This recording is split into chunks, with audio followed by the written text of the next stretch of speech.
Olá, gente, tudo bom? Meu nome é Alexandre, professor de Sociologia. A gente vai ter a nossa primeira aula do terceiro ano referente ao PET 3, tá?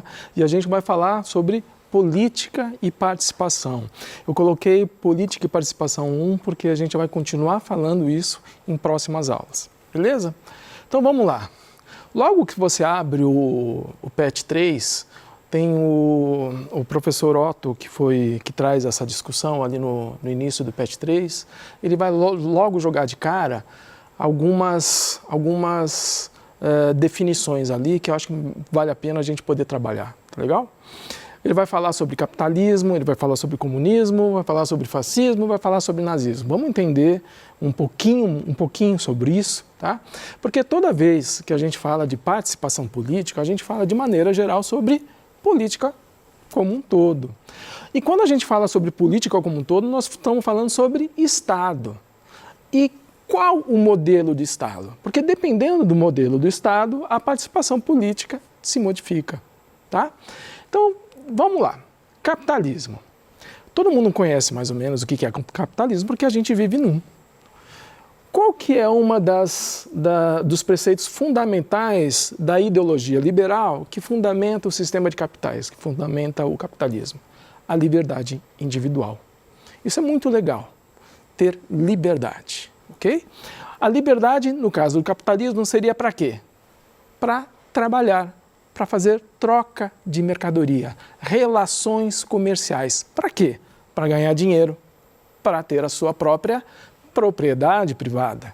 Então você é livre para trabalhar, livre para fazer as relações comerciais, para você ter a sua propriedade privada, ok?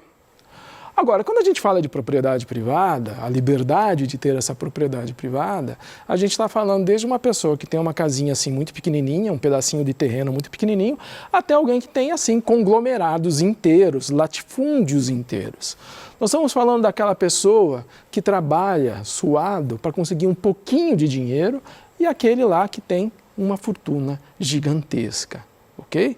Então, dentro desse sistema capitalista, em tese, você tem determinadas liberdades, mas também nós trazemos isso, né, dentro do sistema que a gente funciona, muita desigualdade. E vem cá, deixar a coisa bem clara. Nós vivemos num sistema capitalista e a sociologia ele é justamente uma ciência crítica. Então nós vamos sim criticar o capitalismo em muitos momentos. Mas veja bem, isso não é questão de lado, questão partidária, se é de esquerda, se é de direita, não tem absolutamente nada a ver com isso, tá?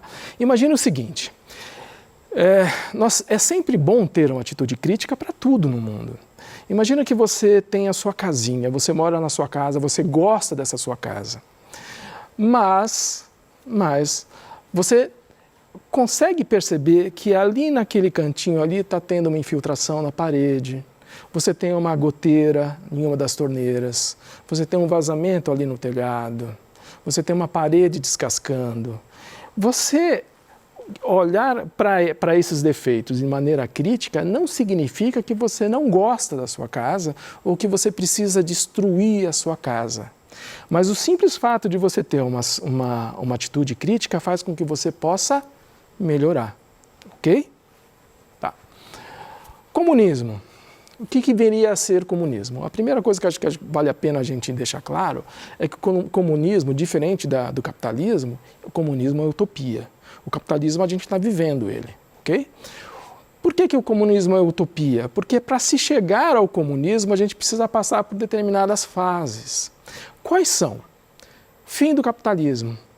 Imagina-se que em um determinado momento o capitalismo não vai mais conseguir se manter em pé, ele vai começar a se desmanchar. Vai entrar numa crise tão profunda que não é mais possível seguir adiante. E aí, então, ao contrário do anterior, que era a liberdade individual, aqui a gente tem uma noção muito mais forte do que? Do coletivo.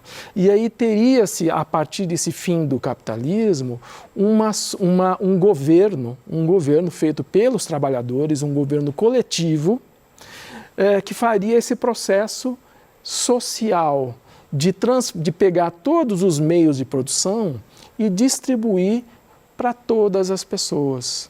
Então, você já deve ter ouvido a ditadura do proletariado. Significa que a população pegou o poder para si, institucionalizou um governo socialista, distribuiu os meios de produção e, a partir do momento que os meios de produção estão disponíveis para todo mundo, não é mais necessário o socialismo, um Estado socialista. A gente entraria num outro patamar, o comunismo. Tudo à disposição para todo mundo. Ok? Se eu quero trabalhar como professor, ou se eu quero trabalhar fazendo qualquer outra coisa, os meios de produção estariam disponíveis para mim. Ok? Percebeu como isso aí ainda é uma utopia? Nunca isso aconteceu no mundo. Beleza? Fascismo. Ali a gente tem o símbolo do partido nazi-fascista, que era onde? Na Itália. Vamos dar uma olhada justamente no que é essa ideia de fascismo, porque a gente escuta muito hoje nas redes sociais, negócio de fascista, você é fascista, o governo fascista, não sei o que é fascista. Vamos entender um pouquinho isso daí, olha. Imagina o seguinte, imagine gravetos que você encontra pelo chão. Se você pegar esses gravetos e quebrar e fazer esse movimento, você vai quebrá-los de maneira muito simples, muito fácil. Agora, se você continuar caminhando e pegar esses gravetos e juntar eles num feixe, você vai ter o quê? Um feixe de muitos gravetos que você não vai conseguir mais quebrar. Então, a ideia vem justamente daí. Existia um machado na Roma Antiga que era justamente um feixe de varas de madeira com uma lâmina, né? Então ele fazia um papel de um machado. Percebe, então, que a princípio pode até parecer uma coisa legal, tipo união faz a força, só vamos juntar todos os gravetos e vão ficar fortes. Qual que é o problema? O problema é que tem muito graveto que não vai entrar nesse feixe. Vai ficar completamente afastado. Vai ser perseguido. Vai ser destruído. Aqui, quais são algumas características do fascismo? Bom, autoritarismo. Um governo fascista é um governo autoritário. Normalmente ele tem culto à tradição. Lá atrás nós éramos assim, assado, não sei o quê, muitas vezes muito baseado em mentira. Unicidade étnica, o que quer dizer? Eles têm a noção de que eles são um povo só. Isso significa que eles têm uma mesma origem, eles são todos muito iguais. Aquele lance da raça ariana, por exemplo, lá no nazismo. Quando então se tem essa ideia de unicidade étnica, ou seja, só existe um povo, uma origem, isso é um caminho aberto para o racismo, né? Qualquer pessoa de uma outra origem, qualquer grupo de uma outra origem, não é bem-vinda. É um dos gravetos que não entrou no feixe. Xenofobia. Olha, se eu tenho uma ideia de unicidade étnica, significa então todo o estrangeiro não é bem-vindo, porque vai o quê? Poluir o meu povo. Caminho aberto para xenofobia, que é o ódio ao estrangeiro. Normalmente o fascismo traz muito essa ideia de superioridade, afinal de contas eu não quero me misturar com os outros porque eu sou melhor que os outros. Aspirações únicas, como se fosse possível, né, todo mundo daquela população imaginar e querer as mesmas coisas. Não, gente, nós somos milhares de pessoas. É impossível haver aspirações únicas, ok? Censura. Censura é uma das características mais fortes dentro de um governo fascista. Por quê? Porque ele visa impedir a discordância. Dentro de um sistema fascista, você é impossibilitado de discordar. E quando você é impossibilitado de discordar, existe então a ideia do quê? Da eliminação do diferente. Quando eu falo de eliminação do diferente, estou falando de pessoas e estou falando de ideias, ok? Não é simplesmente eliminação através da censura, isso não pode, não. É eliminação de pessoas, eliminação de ideias. Tá legal? Ok, então, e o nazismo? O que seria, então? O nazismo seria justamente um governo fascista, mas ele tem uma coisa muito forte que a gente vai ver aqui. Ele tem o Estado autoritário, ele tem um forte controle da população, o que pode fazer, o que não pode fazer, é um Estado muito policial. Nacionalismo exacerbado. O que é um nacionalismo exacerbado? É você imaginar que a sua nação, ou as tradições da sua nação são muito melhores. Assim, às vezes a pessoa nem sabe que aquilo faz parte da sua nação, mas tem uma ideia única de nação e acha que todo mundo tem que pensar exatamente da mesma forma. E o nazismo se diferenciou muito por causa disso daqui, ó, a superioridade racial. A ideia de que a minha raça, no caso a raça ariana, a raça alemã, ela não pode se misturar e muito pelo contrário, a gente tem que eliminar. Nós não podemos permitir nos misturar com outras raças, com outros povos. Beleza? Ok. Aí você vai perguntar, peraí, todos esses estados que você falou, o capitalismo, o socialismo, o fascismo, o nazismo, foi um processo de escolha? Vamos ver. Primeiro a gente precisa entender rapidamente aqui, olha, a ideia de que o mundo, né, ele é dialético. E o que isso significa? A ideia de dialética significa aqui para a gente que o mundo, ele já existe antes de você nascer. Ok?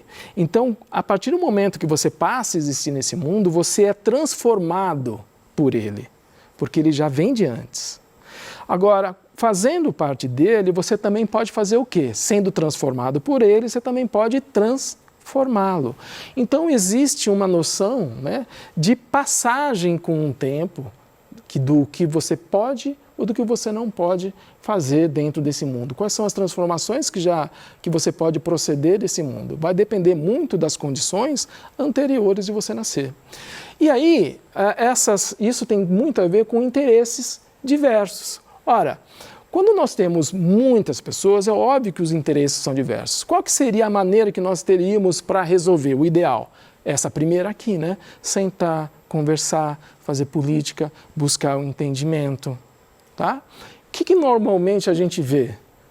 Muitas vezes esse tipo de briga. Né? A gente deixa o entendimento de lado, a gente deixa a política de lado, a gente deixa isso para fazer esse tipo de violência, como se ela fosse uma forma de fazer política. Não, não é. Então, quando nós temos interesses diversos, nós temos também luta. Como que a gente luta por esses interesses? Através de movimentos sociais.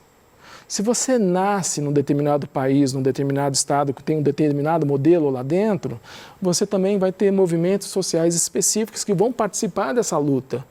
Mas veja só, eu não sei muito bem o que passa pela sua cabeça quando a gente fala em movimentos sociais. Quando nós falamos em movimentos sociais, a gente está falando de uma enormidade de movimentos sociais. Você pode passar movimento do sem-teto, movimento do sem-terra.